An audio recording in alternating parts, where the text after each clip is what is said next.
They sent in the largest SWAT team assault in Canada's history to crush myself and 6 researchers looking through microscopes at plankton samples. That scares the living daylights out of most people. I'm Russ George, and I'm considered a heretic because I want to restore the oceans and restore the climate of the planet and save the world and not make a whole bunch of money as the goal. Radicals, dissidents, rebels, and misfits. You can call them whatever you like. But what if they're right? My life these days is dedicated to restoring the health of the ocean to its historic levels of abundance. And we do that by treating the ocean as a series of ocean pastures, which is common sense on land. The process of restoring ocean plant life to its historic abundance is not my invention. A great scientist, John Martin, pointed out in 1988, if you take a tiny bit of mineral dust back to the ocean, that will help the plankton bloom and can allow the oceans to remove the vast majority of humanity's carbon dioxide from the atmosphere.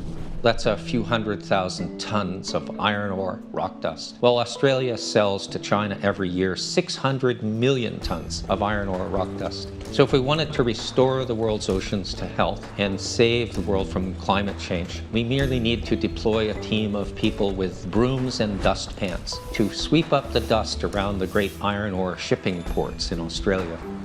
If we use the ocean and the sun to power photosynthesis, we can mitigate climate change. And it won't take decades to do that, it will take mere years. Instead of costing trillions of dollars, it will merely cost millions of dollars. Ocean pasture restoration has the capacity to pull 30 to 35 billion tons of carbon dioxide out of the atmosphere every year and repurpose it into new ocean life. Humanity only emits 45 billion tons, so that's 3/4 of the burden of the fossil fuel age. The knee-jerk reaction that many people have about humans putting anything in the ocean is often completely out of context. When the dust blows out of the Sahara Desert and blows towards the Amazon, 700 million tons a year of African dust lands in the Amazon basin, and it provides minerals and nutrients that allow the Amazon rainforest to grow. On the way to the Amazon, more dust than that lands in the ocean. In 2012, with a small native Indian village in British Columbia, we took our dust out to their ocean pasture. We sprinkled the dust over 10,000 square kilometers. The plankton grew into a 50,000 square kilometer bloom. All of ocean life came to the bloom and feasted. That project took probably 500 million tons of carbon dioxide out of the atmosphere and repurposed it into that ocean life. And the measure of success was intending to bring the fish back. Well, the very next year, the pink salmon that we targeted in Alaska, they were expecting to catch 50 million pink salmon, which was going to be a very healthy catch.